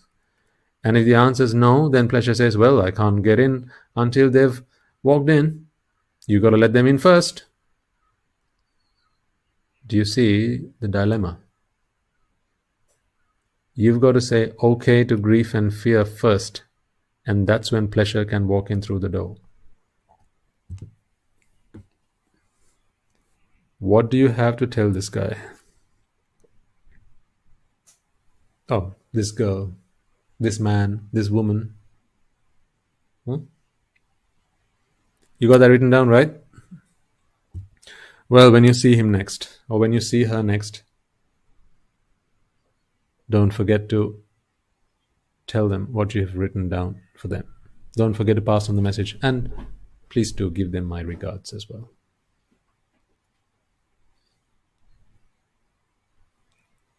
And tell them I've asked the question, what you're waiting for.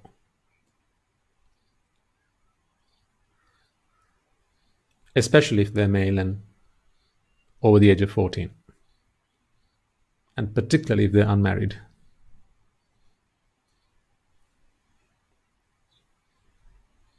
Right? On my behalf, ask them, Swamin once asked, what you're waiting for. So you convey your message first and then tell them, oh, by the way, we got a message from Swami Nanse. He wanted to ask what you're waiting for.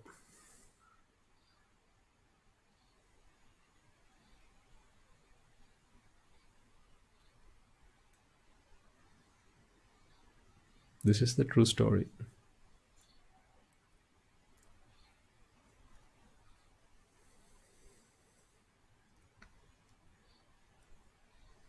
So there is more to this.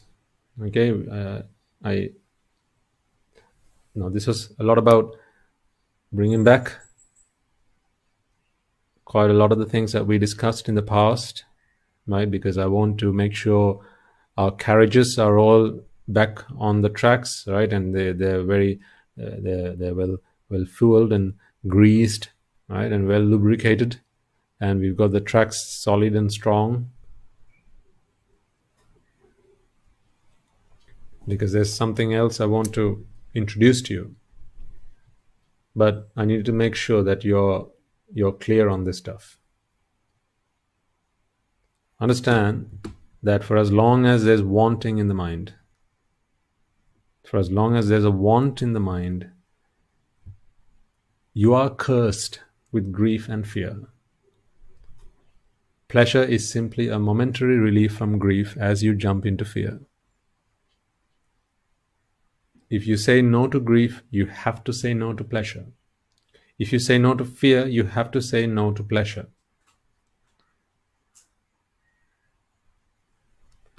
It's not like if you buy this, you get these two free. Really, when you buy these two, you get this for free.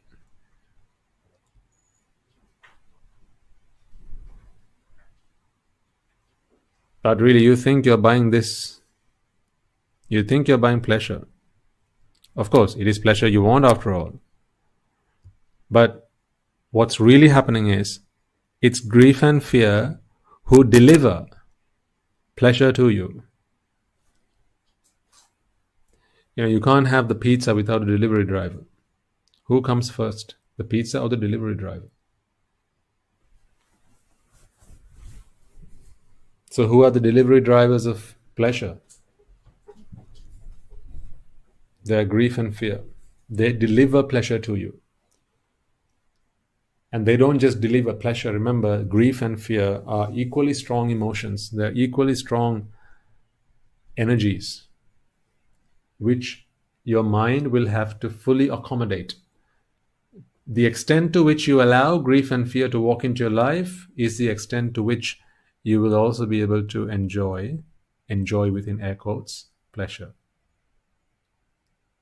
The more you allow yourself to fall into grief and fear, the more you allow yourself to enjoy pleasure. If you don't allow yourself as much to enjoy, or rather to experience grief or fear, then you will not be able to experience pleasure as much. I need you, folks, I really need you to understand pleasure not as your friend, but as a silent, a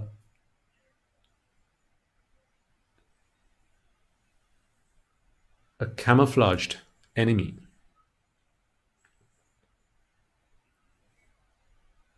A masqueraded enemy.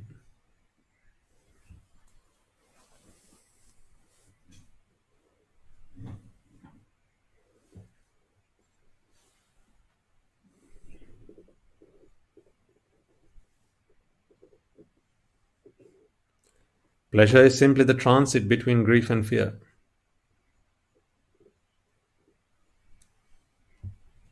If you've been on a flight in transit, you know what I'm talking about.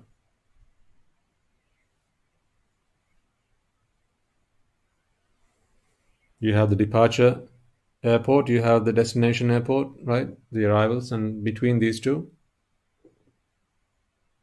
source and destination, you have a transit. Pleasure is simply the transit.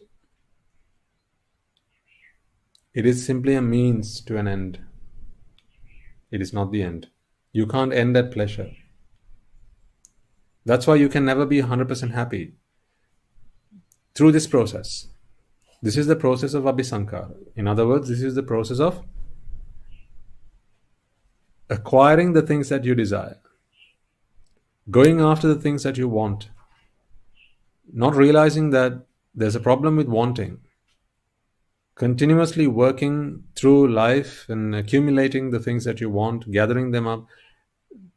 It is fundamentally flawed. Because the more things you want, In other words, the more wants you have, the more grief and fear you're going to have. And of course, the more transits that you can take between grief and fear. But remember, that's 2 slaps and 1 pat. Imagine that. This is you. I'm trying to, explain this to you in every possible way. There's another guy here.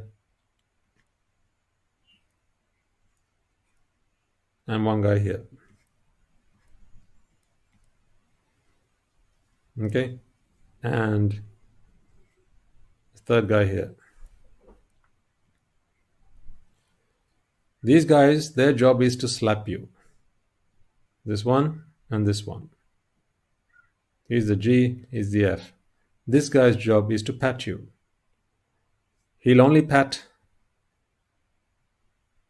after this guy has slapped. And as soon as this guy has patted, this guy's job is to slap you again. So it's slap, pat, slap. That's the way it's going to work. Slap, pat, slap. So you got your eye on this guy, of course. Not this guy, sorry, this guy. This guy. That's who you want. Please, can you pat me? You say, sure. And this guy says, yo, G. Sure, 1 slap coming up. And then he slaps you. And this guy, okay, here's my pat. And then the moment he pats, what does this guy do? Slaps you again. So slap, pat, slap. Slap, pat, slap. Slap, pat, slap. Can you have a pat on its own? No, it doesn't work like that. If you ask again, please, can I have a pat? Sure, 1 pat coming up. Slap, please. Then you have chatars. That's the slap. Pat again, and another chatars. Slap again. Slap, pat, slap.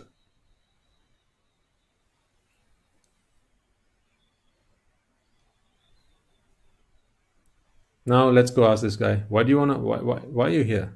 Because I really like it when he comes and pats me. It's such a wonderful experience. But he's only patting you after you've been slapped, and also as soon as you get patted, then the other guy slaps you. I don't know about that. I'm just focusing on the pat, and it feels so nice. Yeah, it feels so nice because he's patting you where you've just been slapped. That's why it feels nice. I mean, I don't understand what you're talking about, but I just enjoy the pat. That's why I'm here. Right. What have you got to tell this guy?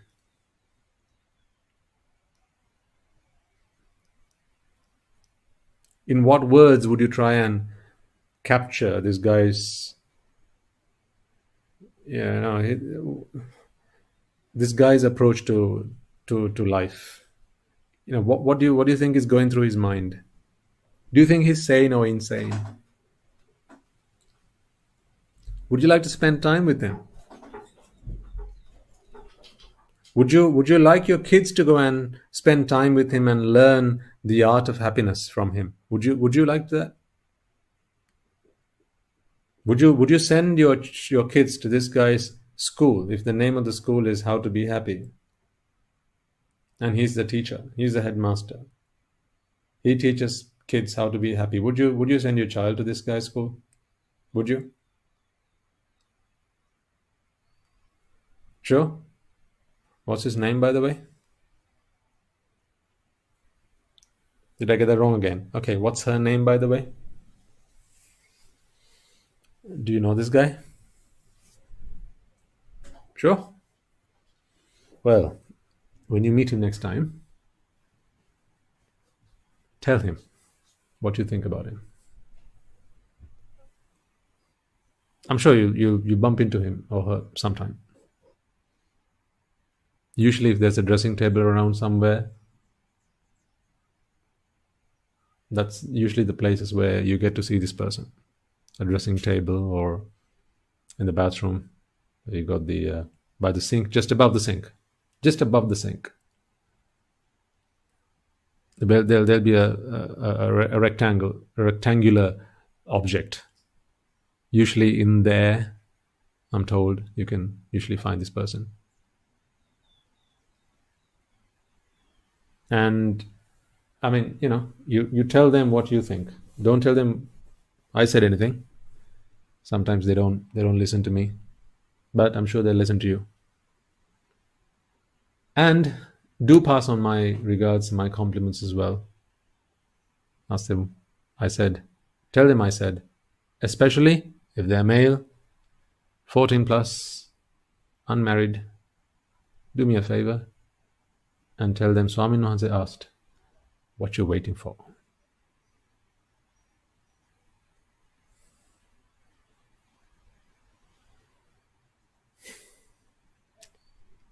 I'll continue this discussion next week, right? We'll pull up this whiteboard again, and because this is not the end, we'll continue from here, because there's another piece I want to talk to you about, but I wanted to make sure that we're all good on this first. Okay, right.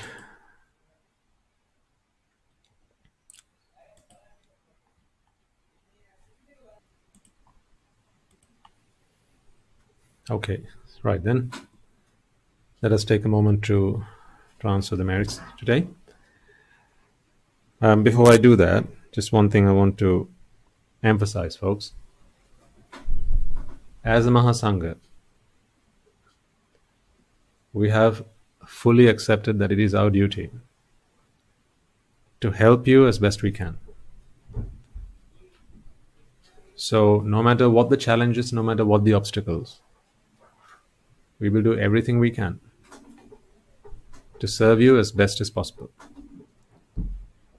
I'm saying these words because in exchange, I expect something from you. It is not that you feed us. It is not that you robe me or feed me or look after me when I'm ill or give me shelter. That is totally up to you.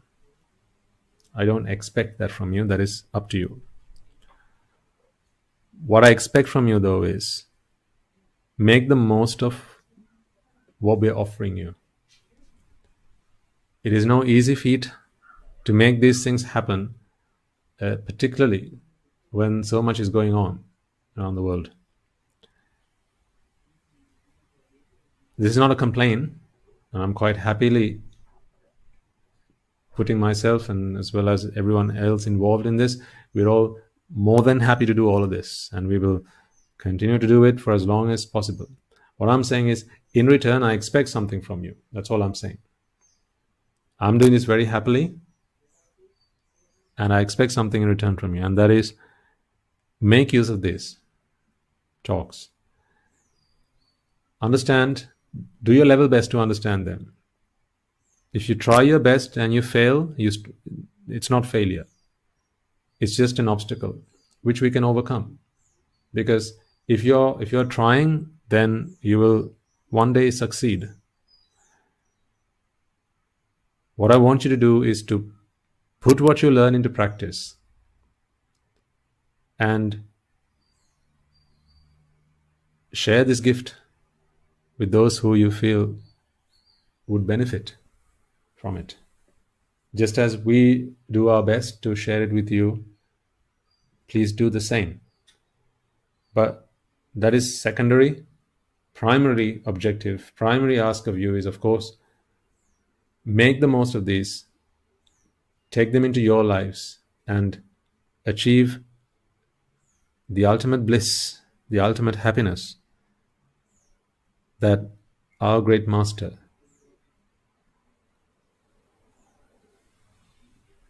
gave us, passed on to us. That was his legacy.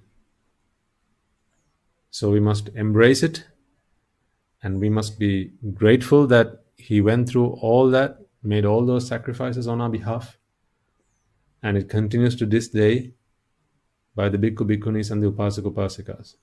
Remember, this is not just myself I'm talking about. There are lots of people behind this. This is just the voice that you hear, but everything that needs to go into making this happen, setting this place up, especially a new environment, getting the internet up and running, all this requires, there's a lot of work that needs to go into this. And the fact that you know that there's a sermon on today is thanks to someone somewhere who has made it their duty to share it with you, pass on the information. As you can see, there are a lot of people who are putting a lot into bringing this to you, making this gift available to you. What I'm asking of you is to really embrace it, make the most of it, and then pass on that gift to someone else. That is all I'm asking. That is my ask of you. Okay? So please bear that in mind. And if you do that, again, it's only you to benefit from it. You and, of course, the others around you who you will help along the way. So there's nothing to lose and simply everything to gain. That's why unashamedly, fearlessly, I can ask you, because normally in the sasana we don't ask for anything. We survive on what is given to us freely. We don't ask for anything. That is not our style. That is not our method. But there is one thing I ask of you. This is the one thing that I will ask of you. Make the most of this and share it with others, because in doing so, it is you to benefit. It is you who will benefit from it. That is why I'm asking of you. Right then. Let us take a moment to transfer the merits that we have all acquired by making offerings to the infinite virtues of the Noble Triple Gem, chanting Pirit, listening to the Dhamma, and engaging in various meritorious deeds today.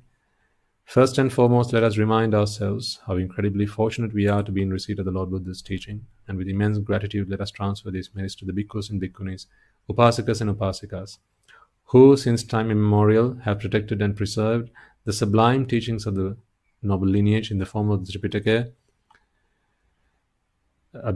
preserved the sublime teachings of the Buddha and passed it down to the generations of the noble lineage in the form of the Tripitaka, which is thankfully available to us today to study, understand, and comprehend the Dhamma.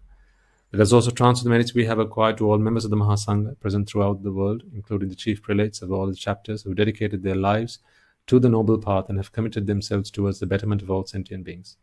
Let us not forget that among them are the monks and nuns resident in your local temples and nunneries who have always been by your side through thick and thin, come rain or shine. Let us also transfer these merits to Guru Swami Nuhanse and all other monks resident at this monastery, as well as the Anagarikas and Anagarikas attached to the monastery. Let us also take a moment to transfer these merits and express our gratitude to those who make great efforts to disseminate the teachings of the Buddha, be that by transliterating these sermons, sharing them out with others, or inviting others to join them. And may through the power of these merits, if any of them have been born in the woeful plane, redeem themselves and be born in the blissful plane. And may through the power of these merits, they abstain from the unmeritorious deeds, fulfill the meritorious deeds, fulfill the noble eightfold path, and may they all attain the supreme bliss of Nibbana. Sadhu, sadhu, sadhu. Let us also transfer the merits we have acquired to our devotees, friends of the monastery, who for the sake of merits continue to sustain the Mahasangha. This includes everyone from those of you who have contributed to the construction of the monastery to those of you who provide the Mahasangha with shelter, alms, robes, and medicines, as well as those of you who have passed on their know-how and continue to extend their well wishes. May to the power of these merits they abstain from the unmeritorious deeds, fulfill the meritorious deeds, fulfill the noble eightfold path, and may they all attain the supreme bliss of Nibbana. Sadhu, sadhu, sadhu. Let us also take a moment to transfer merits to our mothers and fathers, husbands and wives, brothers and sisters, sons and daughters, grandparents, uncles, aunts, cousins, nephews and nieces, our elders, friends and acquaintances, our employers and employees, and to all those who have helped us, supported us, assisted us in any way, shape or form possible and available to them. May by the power of these merits they be healed of any physical and mental ailments and overcome any obstacles to their spiritual progress. May they abstain from the unmeritorious deeds, fulfill the meritorious deeds, fulfill the noble eightfold path, and may they all attain the supreme bliss of Nibbana. Sadhu, sadhu, sadhu. Let us also take a moment to transfer merits to the Devas and Brahmas, spirits and demons, and primarily the Sakadeva, as well as all the other numerous gods and deities who are committed to protect and fulfilling the Samudra Shasana. Let us also transfer merits to our guardian deities who keep a watchful eye over us and keep us out of harm's way. May through the power of these merits they prosper in divine power and wisdom. May they abstain from the unmeritorious deeds, fulfill the meritorious deeds, fulfill the noble eightfold path, and may they all attain the supreme bliss of Nibbana. Sadhu, sadhu, sadhu. Let us also take a moment to transfer merits to our ancestors who have predeceased us, to all who have been our families, friends, and acquaintances in this infinitely long journey in samsara, and who have helped us, supported us, assisted us in every way they could. Let us take a moment to transfer these merits to them. And let us transfer merits to the members of the armed forces as well as the police force who have sacrificed their lives to protect the peace and harmony of our nation and continue to do so. And may all who have lost their lives in the war, be their friend or foe, rejoice in the merits we have acquired today. Let us transfer merits to all those who have lost their lives in natural calamities such as tsunamis and earthquakes, landslides and pandemics, including the most recent and prevailing one, and reminding ourselves that among them will be those who have been friends and family to us in this long journey in samsara. Let us take a moment to transfer merits to them. May through the power of these merits, if any of them have been born in woeful planes, redeem themselves and be born in the blissful plane. May they abstain from the unmeritorious deeds, fulfill the meritorious deeds, fulfill the noble eightfold path, and may they all attain the supreme bliss of Nibbana. Sadhu, sadhu, sadhu.